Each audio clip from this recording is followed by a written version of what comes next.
¿Qué tal? Muy buenas noches con todos presentes. Bueno, el día de hoy vamos a continuar con lo que es el Morfo me paso 3, en lo que sería el curso de histología, en donde vamos a ver el día de hoy dos temas, los cuales son titulados Histofisiología del sistema musculoesquelético y Histofisiología del paradigma de movimiento, a cargo del estudiante universitario Christopher Lee Jair Alarcón Toro, quien es estudiante del cuarto año de Medicina Humana en la Universidad Nacional de Trujillo.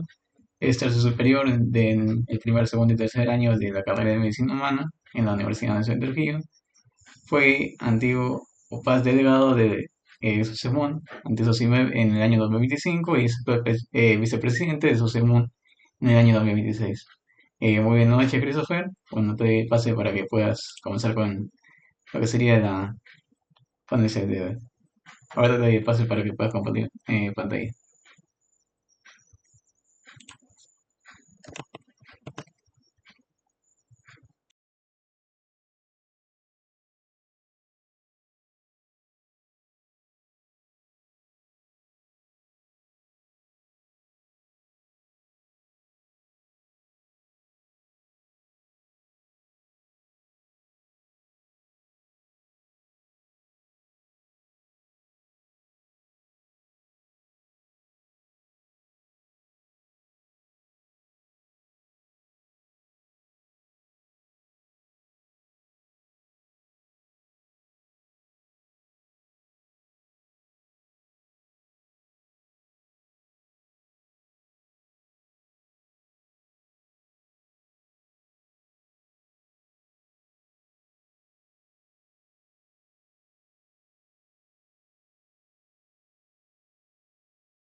Buenas noches con todos, chicos. Un placer estar nuevamente aquí en la serie de ponencias de CPA. A continuación voy a presentar sobre todo el tema de histofisiología del tejido muscular, el cual me confirman por favor si se visualiza.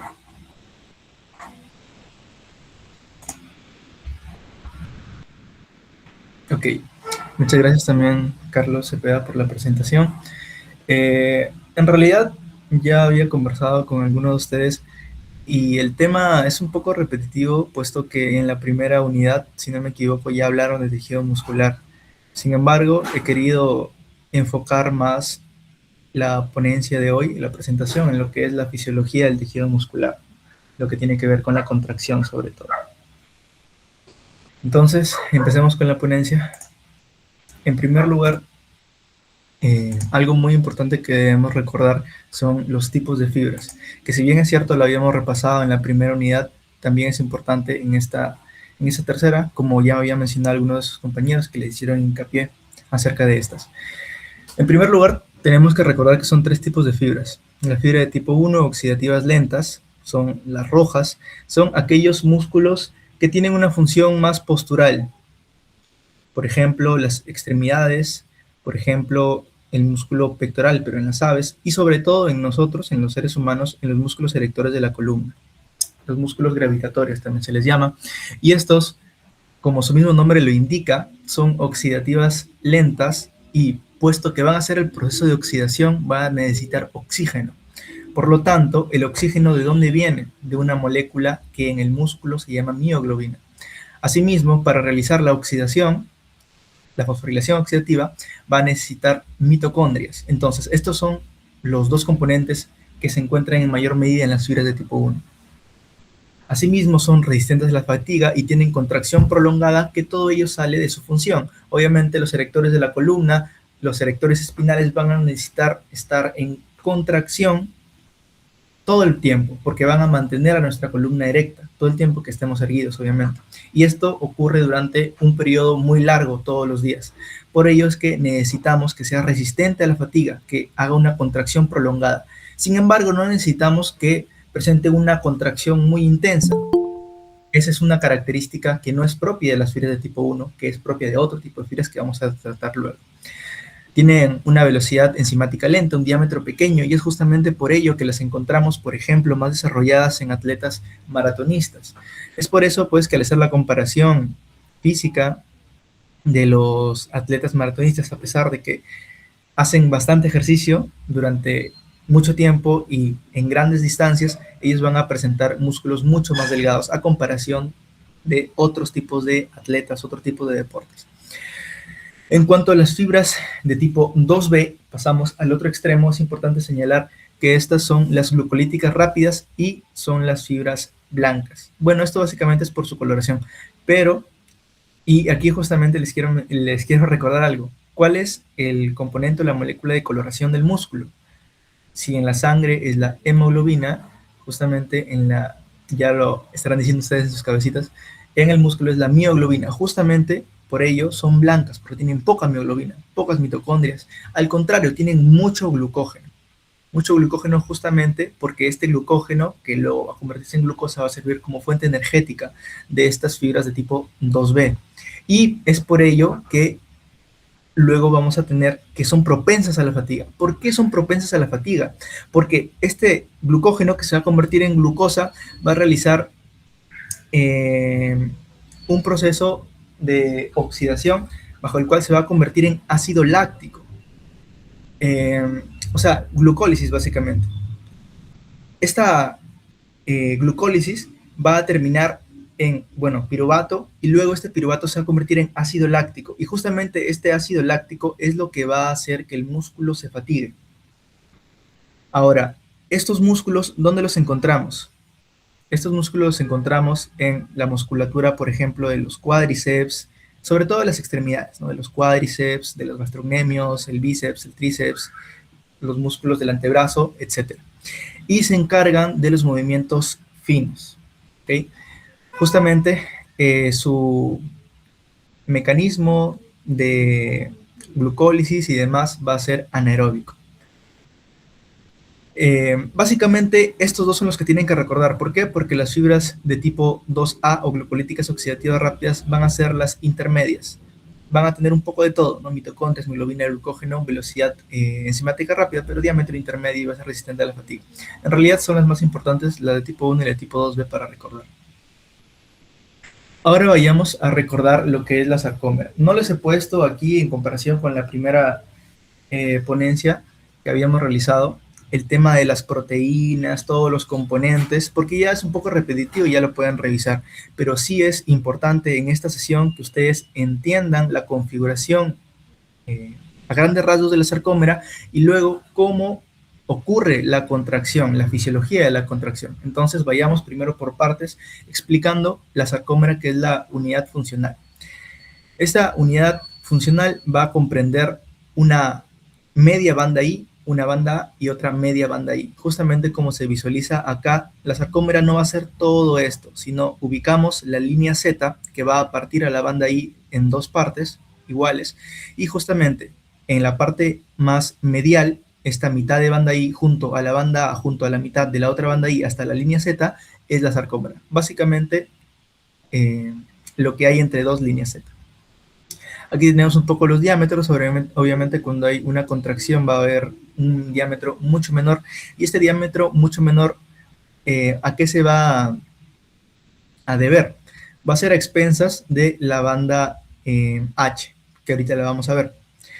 Lo que pasa es que la banda A no solamente va a ser, digamos, filamentos gruesos, sino van a ser filamentos gruesos y filamentos delgados, sobre todo en etapas de contracción, en donde, como podemos visualizar en el sarcómero relajado o incluso en el contraído, las bandas I van a solaparse con la banda H, que son las bandas de filamentos gruesos. Entonces, al la banda contener estos dos tipos de filamentos, básicamente no va a sufrir modificación. Es todo el ancho de los filamentos gruesos, que no le importa que los filamentos delgados puedan solaparse. En cambio, la banda H sí le importa. La banda H solamente son filamentos delgados, perdón, son filamentos gruesos. Por lo tanto, si es que hay un solapamiento de los filamentos delgados en el proceso de la contracción o semicontracción, esta banda se va a cortar, incluso llegando a desaparecer. Eso es básicamente lo que hay que recordar aquí. Otro aspecto que también es muy importante, y bueno, como dato más que nada, son los campos de Cohen. Estos campos de Cohen son básicamente artefactos que ocurren por Es como si cortáramos a una fibra muscular de manera transversal y visualizáramos a manera de hexágonos su conformación. En primer lugar, la banda I es a manera de puntiforme, justamente por los filamentos delgados. La banda H solamente sus filamentos gruesos. Y aquí es donde comenzamos a ver lo que es la distribución. No son filamentos delgados puestos al azar. Como pueden visualizar, tienen una forma hexagonal, una forma ordenada. Cuando ya vemos lo que es la línea M, no solamente vamos a ver filamentos gruesos, sino también vamos a ver proteínas que van a unir estos filamentos con la propia sarcómera. Y cuando vemos en la superposición a la banda A, vamos a ver filamentos gruesos y filamentos delgados, ¿ok? De hecho, como pueden visualizar aquí, entre los filamentos gruesos se ubican los filamentos delgados. Entonces ya va tomando toda una forma, ¿no? De lo que veíamos a la banda ahí todo desorganizado, cuando colocamos la banda A de filamentos gruesos ya cobra un mayor orden, y eso es lo que se llama campos de Cohen.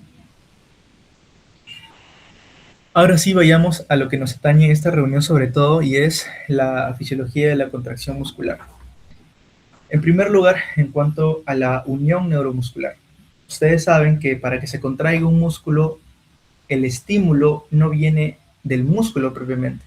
Claro, si es que hablamos de un músculo cardíaco, hay tejido muscular especializado, como los nodos, que van a generar su propio impulso. Sin embargo, aquí no.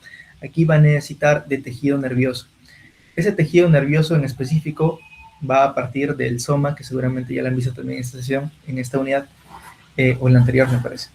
El soma va a partir del asta anterior de la médula espinal y van a ser motoneuronas alfa. Estas motoneuronas alfa van a emitir fibras nerviosas que van a llegar hasta el músculo, hasta la membrana muscular, formando lo que es la unión neuromuscular. Es aquí en donde, si hacemos un zoom molecular, vamos a poder visualizar cómo ocurre esta unión y esta contracción. En primer lugar, la neurona se ha excitado por un estímulo superior, por vías superiores, y bueno, hay una modulación ahí nerviosa que ustedes seguramente ya han repasado en neuroanatomía.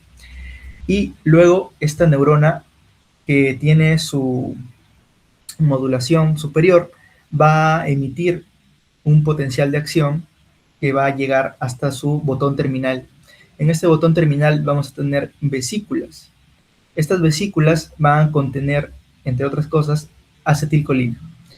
Esta acetilcolina, una vez el potencial de acción en la membrana neuronal haya llegado hasta aquí, va a promover que esta membrana vesicular donde se encuentra la acetilcolina se una a la membrana neuronal. De tal manera que se abre esta vesícula hacia el exterior.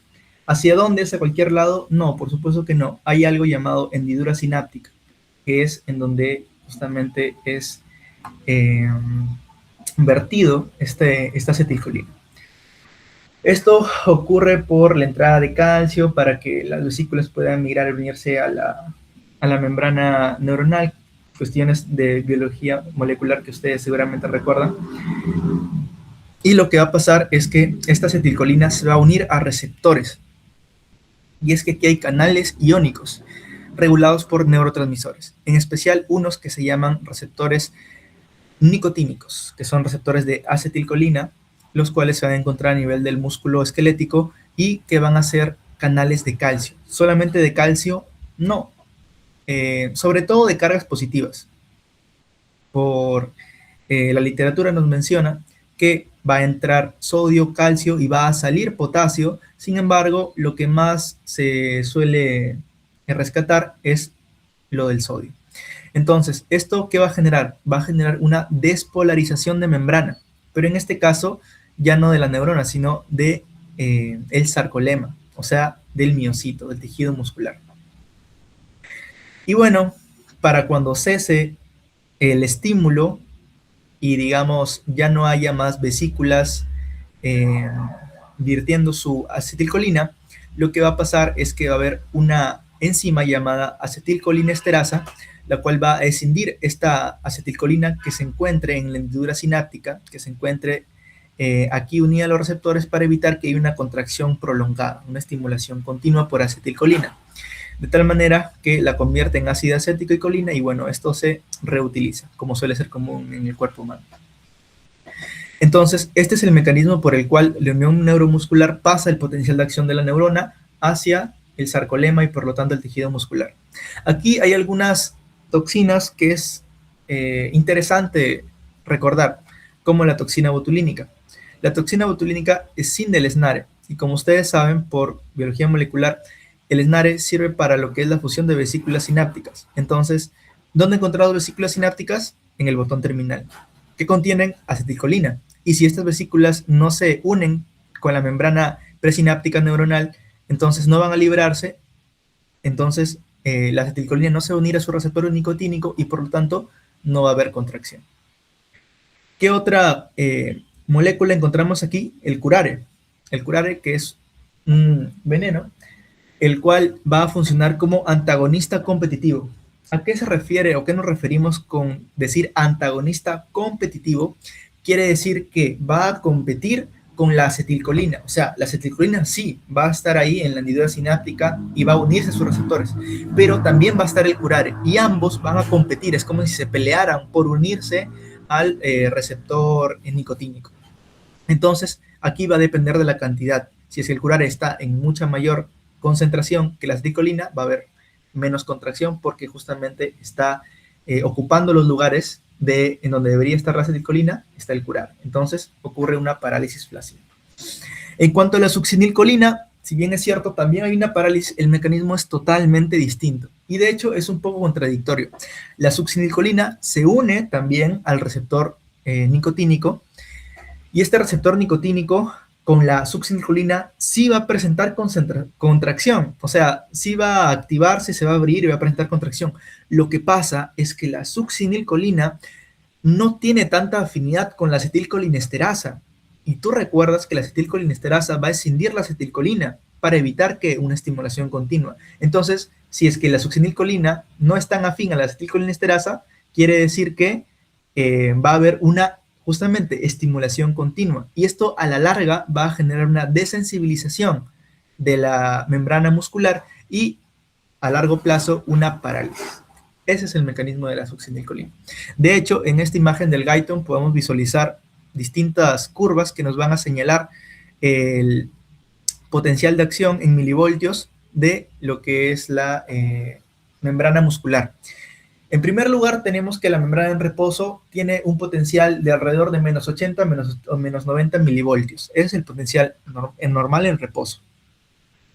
Ahora, con curare pueden visualizar que al ser un antagonista competitivo hay cierto aumento en el potencial, pero no llega al umbral. ¿Por qué? Porque si bien es cierto, la acetilcolina se libera y se une a algunos receptores, el curare también se une y el curare no genera una respuesta de apertura del receptor.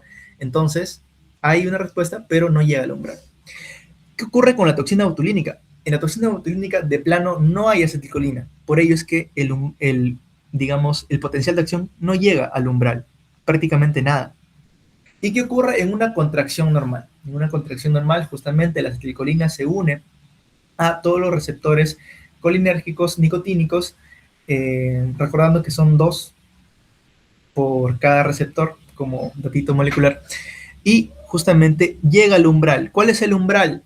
En milivoltios del tejido muscular, menos 40 milivoltios. Y ocurre la contracción.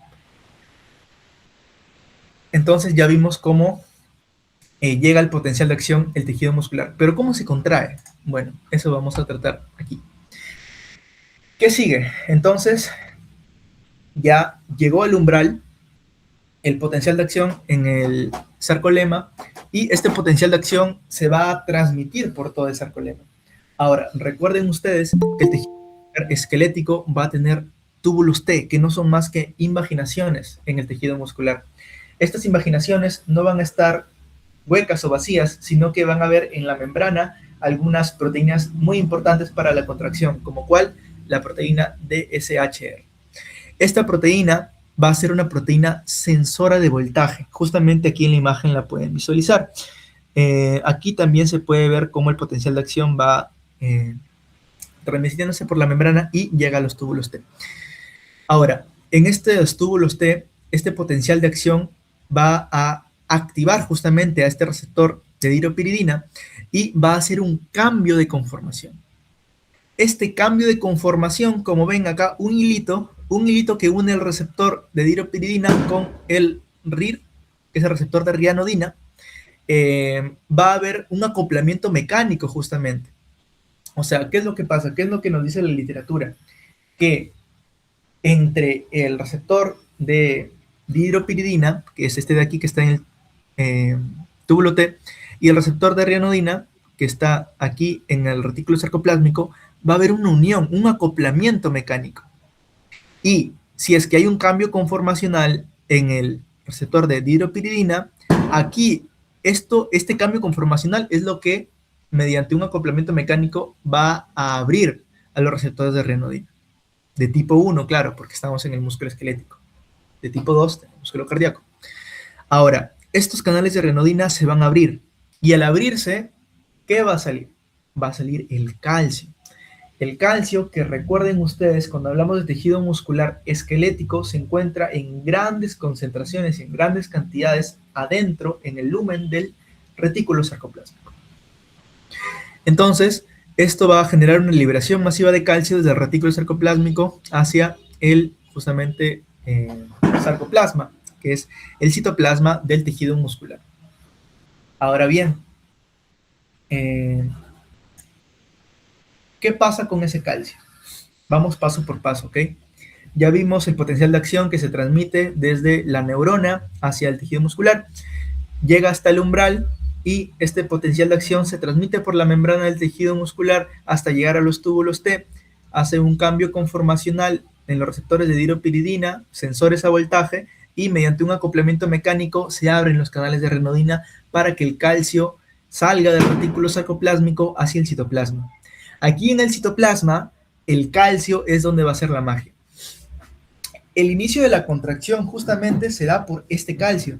¿Qué pasa con este calcio? Bueno, básicamente lo que nos dice el Guyton es que hay hipótesis todavía, no es que se sepa esto a ciencia cierta, sin embargo, hay hipótesis y hay teorías. La teoría que nos facilita el Guyton es la teoría del torniquete, perdón, dice tronquete. Ah, no, sí, está bien, perdón, del tronquete o de la cremallera. Esta teoría, ¿qué nos dice? Nos dice que 4 moléculas de calcio se van a unir a la troponina. ¿A qué troponina? Recuerden que tiene 3 componentes. El famoso TIC, T y C. Justamente, ¿a cuál se va a unir el calcio? A la troponina C, pues C de calcio. Esto va a ser un cambio conformacional. Este cambio conformacional hace que la troponina se, digamos, jale a la tropomiosina. A ver, antes de seguir, esto, muchachos, no les explico, digamos, todas las moléculas. Se supone que ustedes ya lo deben saber por primera unidad. Igualmente, para hacerles un pequeño recordatorio, es que en relajación muscular no hay una unión de la actina y la miosina. O sea, ¿cómo ocurre la contracción? Por unión de actina y miosina, ¿cierto? Hasta ahí estamos bien. Para que estas dos se unan, no se va a unir pues por donde sea. Ustedes saben cómo ocurren los procesos moleculares. Hay sitios de mayor afinidad, hay sitios de unión entre las moléculas. Justamente este sitio de unión se encuentra en la actina, sitio de unión con la miosina. Estos sitios de unión van a estar cubiertos. Es como si la tropomiosina, que es la que los cubre, fuera celosa de la miosina y los cubra estos sitios de unión. Pero cuando viene el calcio va a hacer que haya un cambio conformacional en la troponina y la troponina va a jalar a la tropomiosina y va a descubrir estos sitios de unión. Ok, entonces podemos continuar. ¿Quedando claro eso? O bueno, confírmeme si quedó claro eso, por favor. Para no correr tanto, de repente ustedes no me están entendiendo, no me estoy dejando entender yo. Manito arriba si ha quedado claro el tema de la troponina, tropomiosina. Ok, genial. Igual cualquier consulta me la hacen saber. Ya. Entonces, la troponina va a jalar a la tropomiosina de tal manera que se descubre el sitio de unión con la miosina. Y aquí se va a dar el famoso o los famosos puentes cruzados. ¿Cómo ocurren estos puentes cruzados? Es algo complejo de entenderlo, sin embargo, lo voy a tratar de explicar y espero que se me entienda. Sobre todo me he guiado del Guyton, porque en el Ross no te lo explica bien y creo que pocos libros de histología se centran en esto, pero como estamos hablando de la histofisiología del tejido muscular, es muy importante entenderlo. A ver, en primer lugar, cuando se descubre, digamos, el sitio de unión de la actina, ¿qué se va a unir entonces? La miosina, pues las cabezas de miosina, como se visualiza aquí arriba, se va a unir a la actina. Esta unión, la cabeza de miosina, cuando se adhiera a la actina, va a generar un golpe de fuerza, un cambio conformacional. Pero, ¿por qué ocurre esto? Esto ocurre por el ATP. ¿Cómo? Me preguntarán ustedes. Bueno, les explico aquí de una manera un poco más sencilla y esquemática. Ustedes visualizan en esta pequeña imagen que ocurre una separación. Bueno, básicamente cuando el ATP se une a la cabeza de miosina, este ATP va a generar que se pierda la afinidad por la actina. Y ustedes dirán, ¿por qué? Si lo que yo quiero es que justamente la miosina y la actina estén juntas. Bueno, espérense, porque no es todo lo que se necesita. ¿Por qué? Miren, la cabeza de miosina va a tener una región ATPasa. O sea, ¿qué quiere decir? Que va a romper el ATP. Y ustedes saben que al romper el ATP queda energía. ¿Y esta energía qué va a hacer? Esta energía va a hacer que la miosina, que está así como dobladita, se extienda, o bueno, se flexione, como menciona acá, se estire. Es como, imagínenselo así para que sea mucho más entendible, es como si fuera un, ¿cómo se dice? Un elástico.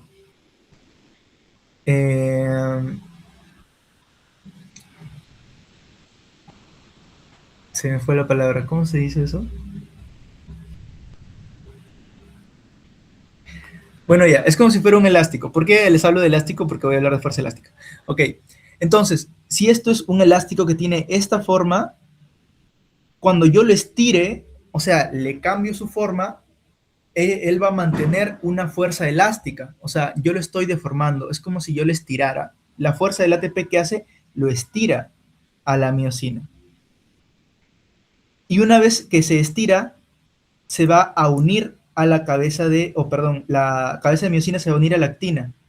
Pero al estar estirado, va a buscar regresar a su forma original. ¿Cuál era su forma original? Así, dobladito. Entonces, esta fuerza elástica que se ha almacenado por la hidrólisis de ATP va a ser una fuerza, digamos, latente. ¿Ok? Entonces, la hidrólisis del ATP hace que se estire la cabeza de miosina. La cabeza de miosina se une a la actina y va a buscar regresar a su conformación original.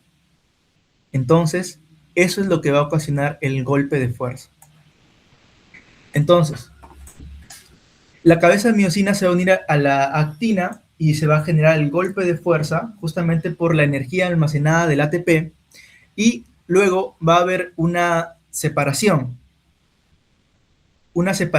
en donde se va a volver a extender por otro ATP. Aquí lo que ocurre es el llamado efecto de Fenn, que no es más que, bueno, no es necesario que se aprendan esto, pero lo puse ahí como dato, que no es más que menciona que para que haya más magnitud de trabajo se necesita más cantidad de ATP. O sea, justamente acá el ATP va a generar energía, como les había mencionado, que se almacena en la cabeza de miosina y se libera en el golpe de fuerza. ¿Sí se me entendió? Si no, lo vuelvo a explicar porque tal vez en el ejemplo se perdieron un poco. Creo que aquí puedo... Ah, sí. Si no, les explico con esto, ¿ok? Ok, les explico de nuevo. Presten atención. La cabeza de miosina, cuando se una aquí al ATP, el ATP se va a unir a la cabeza de miosina, esto va a hacer que se separe. Se separa la miosina de la actina, ¿ok? Entonces, cuando hay ATP, ¿qué pasa con la miosina? Está separada de la actina. Luego, ¿qué va a haber? Luego va a haber una hidrólisis de este ATP. O sea, el ATP se va a convertir en ADP y fosfato inorgánico por hidrólisis de la cabeza de miosina que tiene una región ATPasa. Ustedes saben que se libera energía por hidrólisis del ATP. Esta energía es como si lo jalara a la cabeza de miosina. Es como si lo tirara hacia atrás. ¿Okay? Lo está tirando hacia atrás. De tal manera que su conformación original, que era así, la estira, la flexiona de esta manera. Y como ya no hay ATP, se puede volver a unir a un punto de unión de actina. ¿Ok? Se vuelve a unir a un punto de unión de actina, aquí está, y va a volver, va a querer regresar a su conformación original, porque es como si fuera un elástico. Entonces, como ya la fuerza del ATP es como si se hubiera gastado, ya la fuerza del ATP se gastó en estirarlo, entonces va a regresar a su estado original, que es flexionado de esta manera. Esto es el llamado golpe de fuerza. Golpe de fuerza. Ya. Se me entendió allí porque es una hipótesis, es algo complejo tal vez de entender a la primera, entonces por eso les pregunto si se entendió, si no, normal, lo vuelvo a explicar. Pero esa es la base. Dos no me entendieron de los 23. Ya 3 me entendieron de los 23. Ya 4, ya. A ver, básicamente lo que quiero que se queden de aquí es que para que ocurra el ciclo de los puentes cruzados, porque esto no es algo que ocurra una vez. Como visualizan, la miosina se va a unir a la actina en un punto, luego se va a unir en otro punto, luego se va a unir en otro punto, es como si estuviera tirando de una soga. Y obviamente, para que haya una mayor contracción, debe seguir tirando de este punto, luego tiene que pasar al siguiente punto para tirar hacia adentro. Pues, ¿no? Eso es lo que va a hacer, son puentes de actinomiosina sucesivos. Por lo que va a ir entrando un ATP, otro ATP, otro ATP, otro ATP, otro ATP. Y esto va a ser un ciclo de los puentes cruzados, de los puentes transversales. Lo que quiero que se les quede aquí es que cuando hay ATP, la actina y la miosina van a estar separaditas. La fuerza del ATP va a estirar a la cabeza de miosina y cuando se una con el siguiente punto de unión, esa fuerza almacenada por el ATP va a hacer el golpe de fuerza. Va a regresar la cabeza de miosina a su forma original de tal manera que lo jala hacia adentro. Y luego, ¿qué va a pasar? Llega otro ATP, esto de aquí se separa la miosina de la actina y se une al siguiente. Y así después se une al siguiente, el siguiente. Ese es básicamente el mecanismo. Ahora, este mecanismo de contracción muscular no va a ocurrir de manera continua ni de manera permanente. Este mecanismo va a llegar a su fin cuando justamente hablemos de relajación muscular. La relajación muscular, en primer lugar, viene por el cese del potencial de acción de la motoneurona alfa. Entonces, como ya no hay potencial de acción, ya no hay acetilcolina. Ya no hay acetilcolina, ya no hay estimulación de receptores nicotínicos. Y si ya no hay receptores nicotínicos, ya no hay sodio que entra, ya no hay potencial de acción, ya no hay contracción. Entonces, hay una repolarización de la membrana muscular, se detiene la liberación del calcio del retículo sarcoplásmico, que era producto de la despolarización justamente, pero aquí va a haber un sistema adicional. ¿Por qué? Porque el calcio, que es el que sigue, digamos, en el sarcoplasma, unido a la troponina C, y que es el que está haciendo la contracción, porque está permitiendo que los sitios de unión de miosina que están en la actina sigan libres. Este calcio se tiene que quitar del sarcoplasma. ¿Y cómo sacamos todo este calcio que hemos metido, que habíamos dicho que era unos valores masivos de parte del retículo sarcoplásmico. Para eso vamos a necesitar de dos sistemas. La recaptación activa de calcio se da por la bomba cerca, que es una bomba de calcio ATPase del retículo sarcoplásmico. Esta bomba, justamente por el hecho de ser ATPasa, es un transporte secundario que va a llevar calcio desde el sarcoplasma hacia el lumen del retículo sarcoplásmico. Entonces, aquí lo pueden visualizar.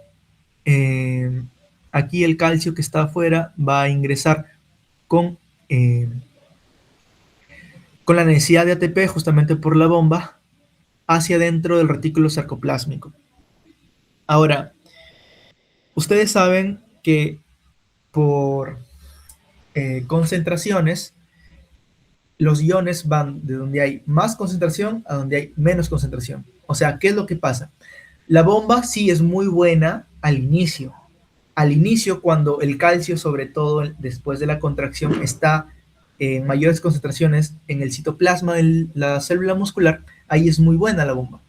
Pero cuando las concentraciones ya se vayan equiparando o incluso estén las concentraciones mayores en el retículo sarcoplásmico porque ha ido recuperando este calcio, vamos a necesitar de otro sistema, que es la calsecuestrina. La calsecuestrina justamente va a secuestrar calcio, lo va a agarrar, es como si lo agarra, es un agarre molecular, de tal manera que no va a impedir que salga. Entonces la bomba de calcio, la bomba cerca, va a seguir chambeando, va a seguir trabajando para que todo ese calcio en el citoplasma regrese al retículo sarcoplásmico. De tal manera, estos dos sistemas trabajan en conjunto para recapturar el calcio e impedir que se siga dando la contracción. Entonces, si disminuye la unión del calcio a la troponina C, la tropomiosina se vuelve a bloquear a la actina, a los sitios de unión, y se detiene el ciclo de los puentes cruzados. Eso es la relajación muscular. ¿Se entendió hasta allí el tema de relajación?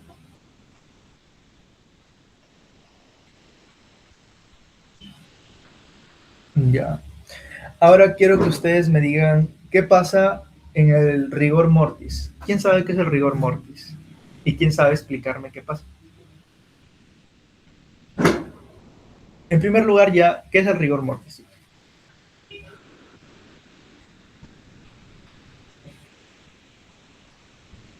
¿Alguien que se anime?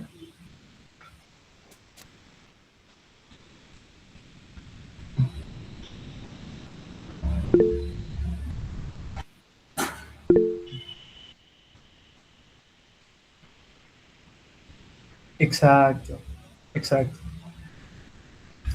¿Y por qué ocurre este rigor mortis? ¿Alguna idea?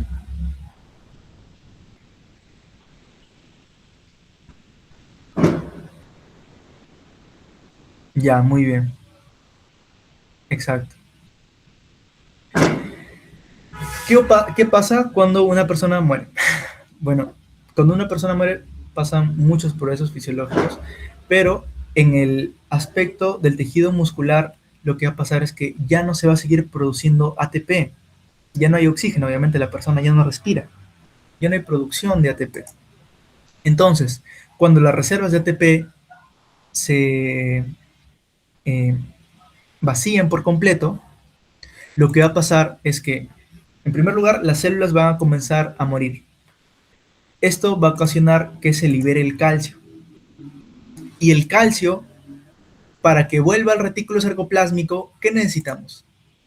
ATP, justamente. Pero si ya no hay ATP, este calcio no puede retornar al retículo sarcoplásmico. Entonces va a seguir en grandes concentraciones en el citoplasma o en el sarcoplasma. Ahora, vayamos a los puentes cruzados. ¿Qué hacía el ATP? El ATP separaba las cabezas de miosina con la cabeza de actina. ¿Recuerdan? Claro, el ATP que hacía separaba a la actina y la miosina y luego se escindía para estirarla y demás. Pero si ya no hay ATP, esta unión de los puentes de actina y de miosina que aumentadas por el calcio va a seguir y no se va a relajar el músculo.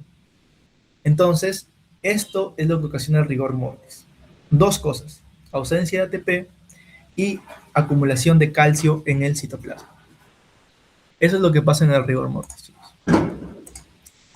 Listo. Ya. Finalmente, quiero hablarles sobre algunas células musculares especializadas que también son importantes para la regulación de la contracción. Sabrán ustedes que la contracción necesita, o bueno, la contracción muscular en general, el movimiento voluntario necesita una regulación que es un sistema muy intrincado de procesos nerviosos, pero para controlar un sistema, para controlar la contracción, yo necesito saber cómo está la contracción. Entonces, para eso justamente tenemos eh, el, el uso muscular y el órgano tendinoso de Golgi.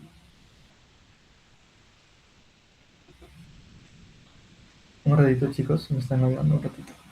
Un ratito, por favor.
Ya chicos, disculpen, me habían hablado, ya regresé. Ya, entonces para terminar esta última lámina, que también es muy importante hablar de el uso muscular y el órgano tendinoso de Golgi, y sobre todo su fisiología, cómo actúan en la contracción muscular. Ya, en primer lugar, esto forma parte de la inervación sensitiva. Básicamente, envía fibras aferentes al sistema nervioso para saber cuál es el estado del músculo. Está contraído, la velocidad de contracción, la tensión, etc. Sin embargo, no solamente va a servir como, eh, digamos, como conexión con el sistema nervioso central, sino también va a formar parte de un arco reflejo. El uso muscular va a formar parte del arco reflejo miotático. ¿A qué se refiere el arco reflejo miotático? El arco reflejo miotático se refiere a que, a ver, cuando un músculo se estira, y ustedes mismos tal vez pueden hacer eh, la prueba en su mismo brazo. Por ejemplo, acá está el bíceps. Pucha, soy... Disculpe que no estoy utilizando la tablet, sino que se me malogró mi lapicito. Bueno, la cuestión es que cuando un músculo se estira, por ejemplo, ya, imaginen que ese es su brazo, ¿ya? Entonces, este de aquí sería su bíceps. Y lo que haces es, por ejemplo, estirarlo. O sea, llevas tu antebrazo para abajo. ¿Qué pasa?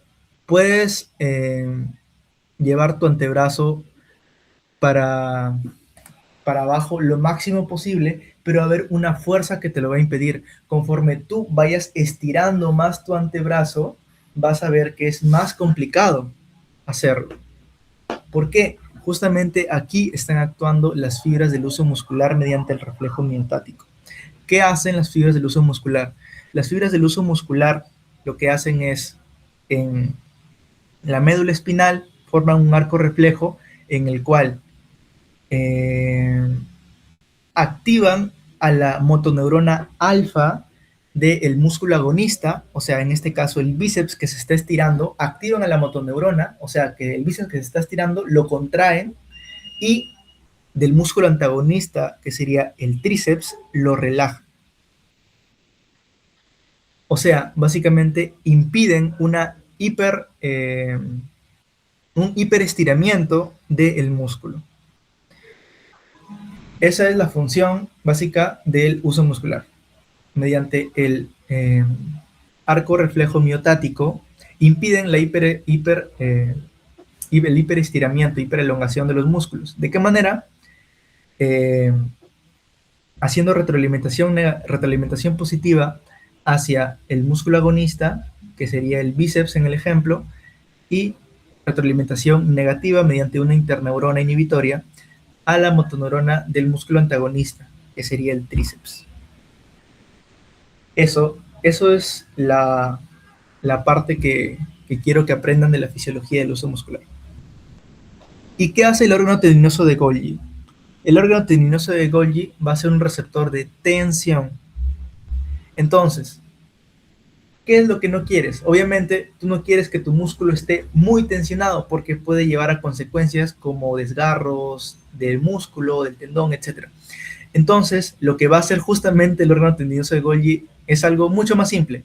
Oye, si estás tensionando demasiado el músculo, si lo estás contrayendo demasiado tu bíceps, lo que va a hacer el órgano tendinoso de Golgi es relajarlo. O sea, inhibe la motoneurona alfa del músculo agonista. Básicamente eso. Ahora, si vamos a su histología, bueno, esto lo tienen que repasar a manera de información, tal vez después de venir en su examen. El uso muscular es un receptor de estiramiento y que tiene una estructura básicamente de fibras musculares modificadas. Están rodeadas por una cápsula interna. Acá se visualiza, ¿no? Esta imagen creo que la saqué de internet hace tiempo. Podemos visualizar aquí la cápsula interna, aquí algunos vasos sanguíneos, y aquí adentro de la cápsula interna están las células fusales. También está la cápsula externa. Aquí. Estas células fusales no van a ser todas iguales, van a ser de dos tipos: células de saco nuclear y células de cadena nuclear. Básicamente, A pesar de que tenga algunas diferencias, tampoco es que sea algo tan relevante, pero es algo que deben saber ustedes. Y las terminaciones neuronales son las fibras sensitivas 1A, 2 y fibras nerviosas gamma. Las fibras nerviosas gamma son importantes por esto. Las fibras nerviosas gamma es como si fueran las fibras que contraen al uso muscular. O sea, van a permitir que el uso muscular esté estirado. Lo que se necesita para que el uso muscular funcione bien, o sea, pueda ser un buen receptor sensitivo propioceptivo, es que se encuentre estirado. ¿En qué ocasiones se va así poner todo fofo, todo flácido? Porque hay una contracción del músculo. O sea, imagínense, este músculo se contrae, ¿no? Al contraerse, ¿qué pasa? Se acorta. Y si el músculo se acorta y el uso muscular, digamos, no hace nada, ¿qué pasa? Entonces, el uso muscular que está dentro del músculo se va... Eh, se va a poner así todo, todo fofo, básicamente. ¿Y qué hacemos para subsanar esto? Allá, lo que hacemos cuando el músculo se contrae es activar a la fibra motora gamma, las fibras eferentes gamma, que básicamente son como las alfa para el músculo esquelético, las gamma son para el uso muscular. O sea, es como si tensara la soguita para que vuelva a estar estirado. ¿Y para qué queremos que esté estirado? Para que siga funcionando como receptor proprioceptivo. Eso es básicamente la idea. Entonces, a manera de resumen, las células del uso muscular son receptores de estiramiento y al haber un estiramiento muy fuerte, un hiperestiramiento, ¿qué va a pasar? Van a contraer el músculo agonista y relajar el músculo antagonista para evitar que se estire. Si gustan lo pueden anotar por ahí. Contraen el músculo agonista y relajan el músculo antagonista. ¿Para qué? Para que evitar el hiperestiramiento. ¿Y el órgano tendinoso de Golgi cómo funciona? Allá. Es un receptor de tensión. Entonces ya no va a trabajar con el estiramiento. Acá va a trabajar con ¿qué? Con la contracción. Si el músculo está muy tensionado, muy contraído, lo más simple, lo relaja. Ya está. Eso es lo que hace el órgano tendinoso de Golgi. Y a manera de resumen, en este cuadrito, como les había mencionado, ¿cuál es la función de las fibras nerviosas gamma? Son básicamente las fibras contráctiles, las fibras nerviosas que van a contraer el uso muscular. Así como las fibras nerviosas alfa contraen al músculo, el uso muscular también necesita contraerse para que siga siendo útil, básicamente. Y justamente las gamma lo que hacen es, pum, lo estiran, lo jalan y lo estiran para que siga teniendo o haciendo su función de receptor propioceptivo. Y ya, eso ha sido la revisión por el día de hoy, chicos, de la histofisiología del sistema muscular. Terminada la ponencia, voy a enviar un cuestionario para que ustedes puedan repasar, en el cual van a encontrar preguntas tanto de datos como de casos clínicos. Espero les haya gustado, les haya servido la ponencia de hoy. Ya saben que cualquier cosita normal me pueden consultar o cualquier duda que tengan al respecto. Tengan toda la confianza, chicos. Espero les vaya muy bien también en histología. No lo dejen de lado, es un curso muy bonito. Como pueden ver, y esto es un reflejo del curso también, la histología se relaciona mucho con la fisiología. Entonces les va a servir para su tercer año. No crean, la histología no funciona, la anatomía es mejor. No, al contrario, en cuanto a tiempo. ¿Por qué? Porque la histología está más relacionada con la fisiología. La anatomía también, por supuesto, ¿no? Pero en histología pueden ver aspectos moleculares que dan la explicación de los mecanismos fisiológicos.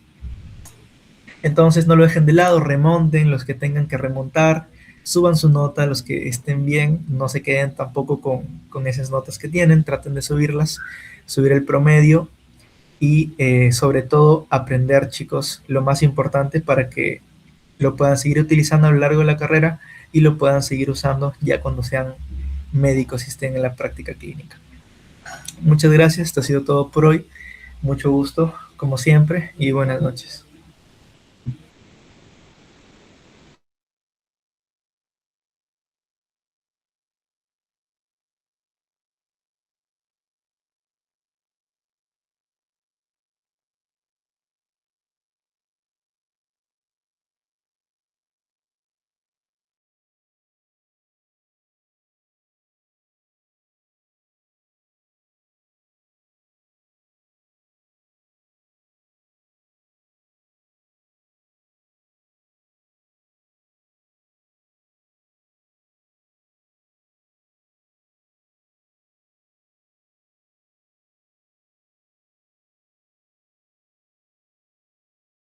Gracias a ustedes, nos vemos. Gracias.